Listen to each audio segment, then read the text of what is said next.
Welcome to Hack Vault, your source for simple and clear cybersecurity knowledge.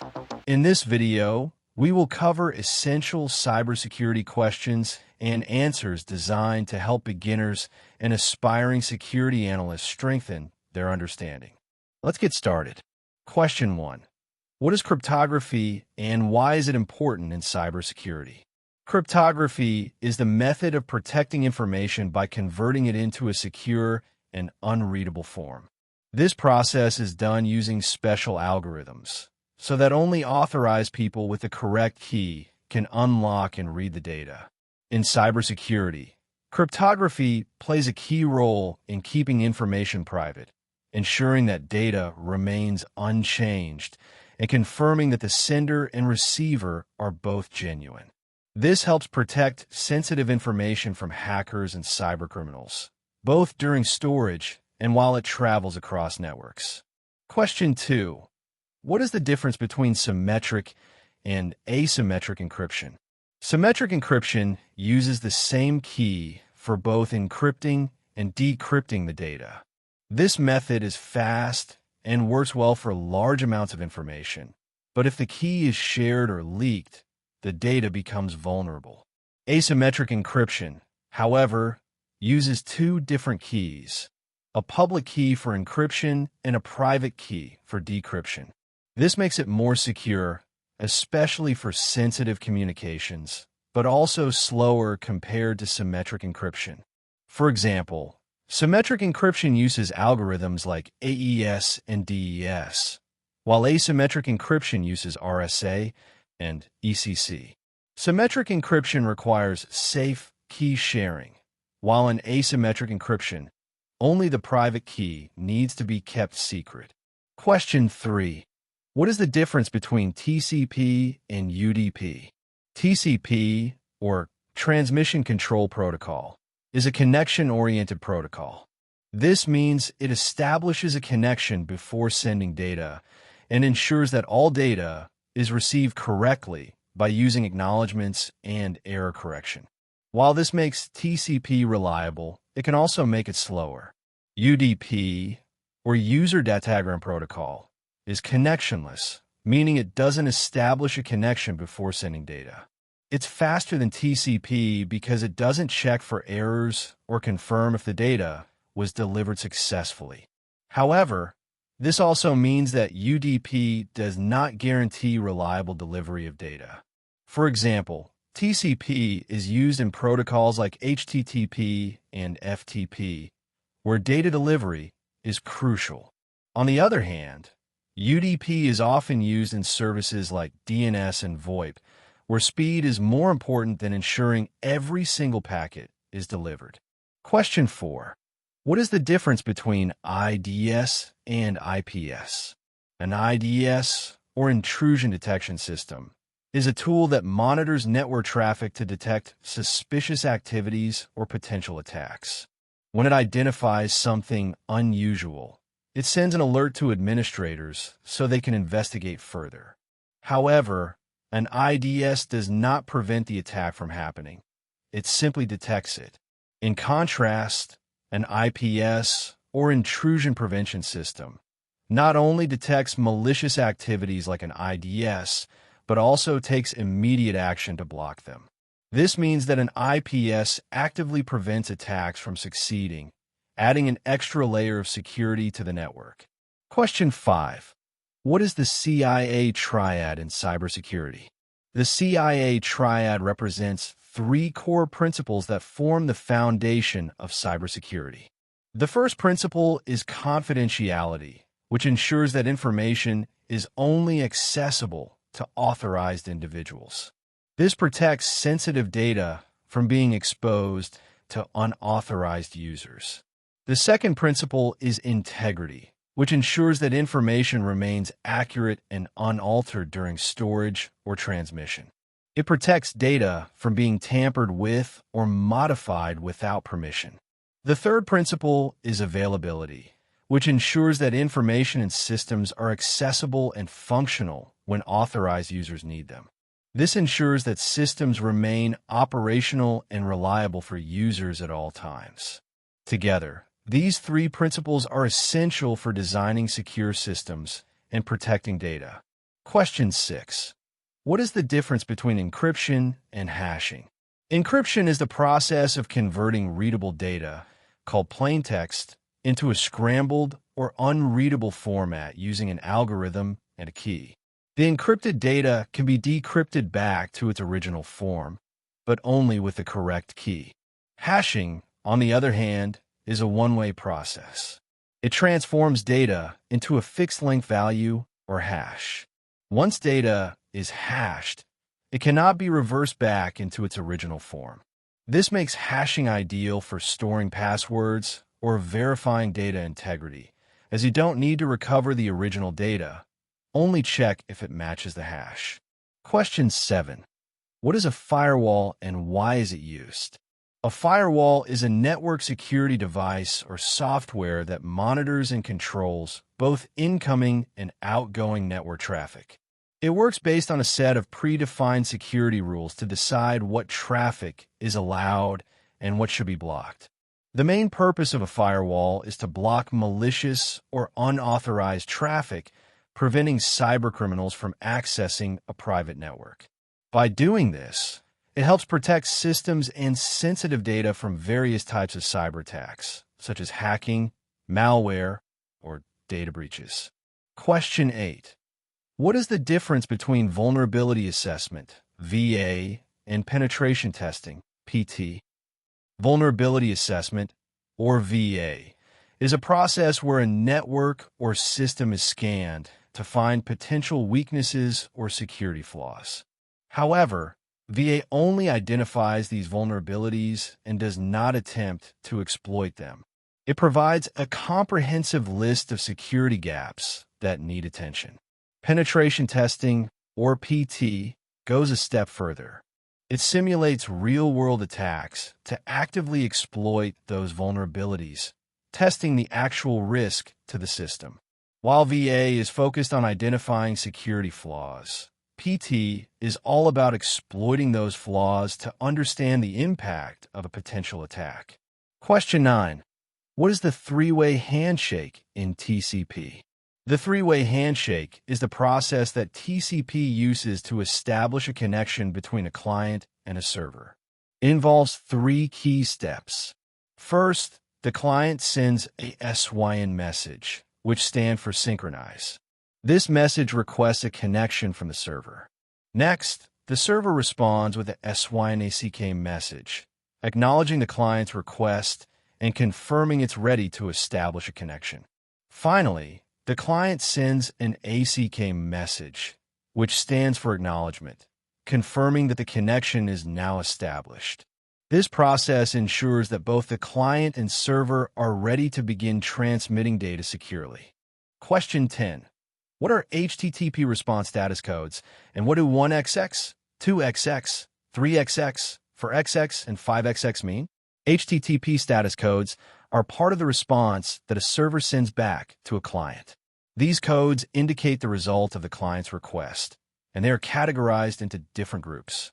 The 1XX category is for informational responses, indicating that the request was received and the process is continuing. An example of this is the 100 continue code.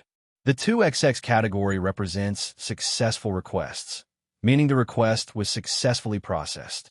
The most common example is the 200 OK status code, which means everything worked as expected.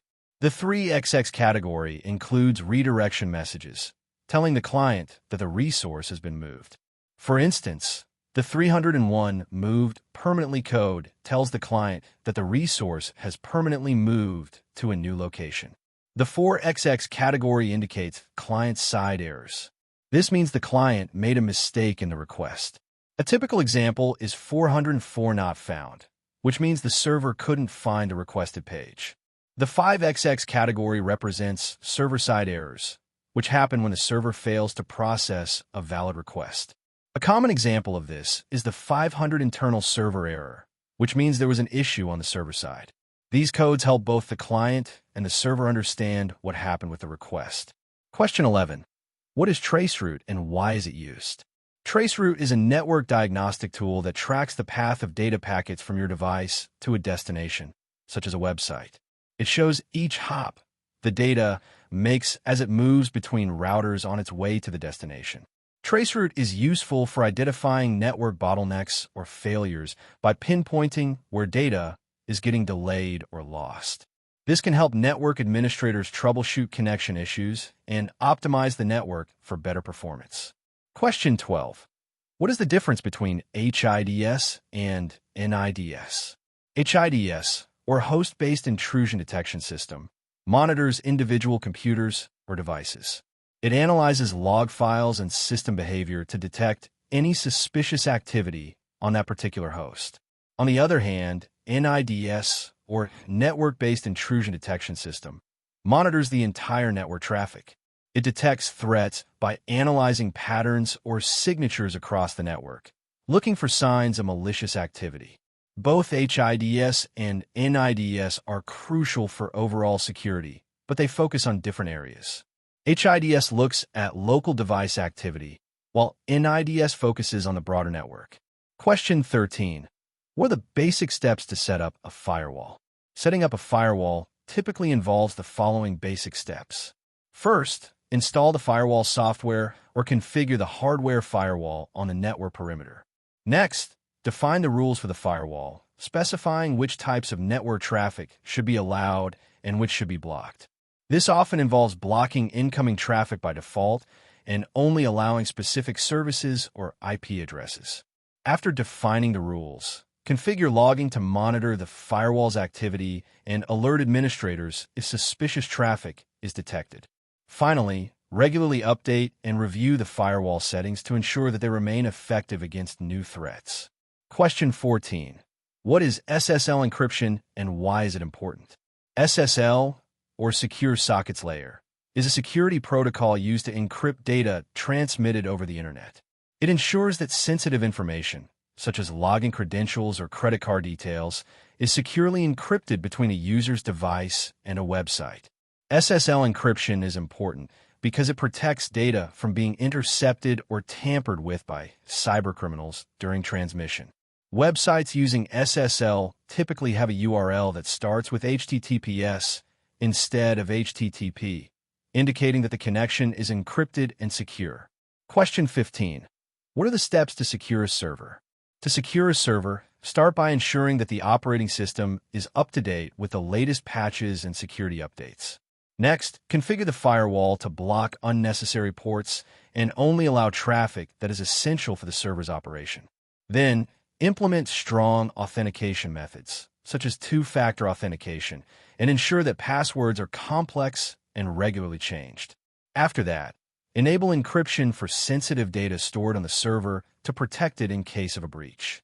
Finally, set up regular backups and conduct security audits to identify vulnerabilities and monitor for any unusual activity. Question 16. What is data leakage or data loss in cybersecurity? Data leakage, also known as data loss, occurs when sensitive or confidential information is accidentally or maliciously exposed to unauthorized parties. This can happen through various means, such as improper access controls, unencrypted communications, or security breaches. In cybersecurity, data leakage is a serious threat because it can lead to the theft of personal information, intellectual property, or financial data. Organizations can prevent data leakage by implementing strong encryption, access controls, and regular security training for employees. Question 17. Name some common cyber attacks. Common cyber attacks include malware, phishing, password attacks, denial of service attacks, and man-in-the-middle attacks.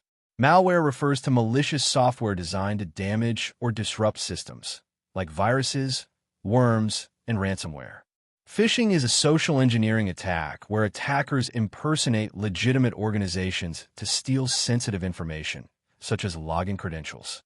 Password attacks involve trying to guess or crack passwords using methods like brute force or dictionary attacks. Denial of service attacks aim to overwhelm systems, making them unavailable to users. Finally, Man-in-the-middle attacks occur when an attacker intercepts and potentially alters communications between two parties without their knowledge. These attacks are common threats in the cybersecurity world, and they can cause serious harm to individuals and organizations if not properly addressed. Question 18. What is a brute force attack, and how can you prevent it? A brute force attack is a method used to crack passwords or encryption keys by systematically trying all possible combinations until the correct one is found. It's a simple but time-consuming attack, and it can be effective if the password is weak or too short. To prevent brute force attacks, you can implement measures like using complex, long passwords, enabling account lockout after a set number of failed attempts, and employing two-factor authentication. Additionally, using CAPTCHA challenges can help prevent automated brute force tools from targeting your system. Question 19. What is port scanning and why is it used? Port scanning is a technique used to identify open ports and services running on a network device. It involves sending packets to specific ports on a target system and analyzing the responses to determine which ports are open and accessible. Port scanning is commonly used by network administrators to audit network security and ensure that only necessary ports are open. However, it can also be used by attackers to discover vulnerabilities in a system, which is why it's important to monitor and block unauthorized port scans. Question 20. What are the layers of the OSI model and the protocols used in each? The OSI, Open Systems Interconnection, model is a framework that defines how different network protocols interact. It has 7 layers, each with a specific role in communication. Physical layer. This layer handles the physical connection between devices, such as cables and hardware. Protocols. Ethernet, USB. Data link layer. It controls the flow of data between devices on the same network. Protocols. Ethernet, Wi-Fi. Network layer. This layer determines the best path for data to travel across networks. Protocols. IP, Internet Protocol, ICMP. Transport layer. It ensures reliable data delivery and error recovery. Protocols. TCP, UDP. Session layer. It manages sessions or connections between applications. Protocols. NetBIOS, RPC. Presentation layer. This layer formats data for the application layer, ensuring compatibility. Protocols. SSL/TLS, JPEG. Application layer. The top layer where communication with software applications happens. Protocols. HTTP, FTP, DNS. Question 21. What is a VPN and how does it secure communication? A VPN, or virtual private network, creates a secure, encrypted connection over a less secure network, like the Internet. It allows users to send and receive data as if they were directly connected to a private network. VPNs secure communication by encrypting data, which makes it unreadable to anyone who intercepts it. This protects sensitive information, such as passwords or financial data, from being accessed by unauthorized parties.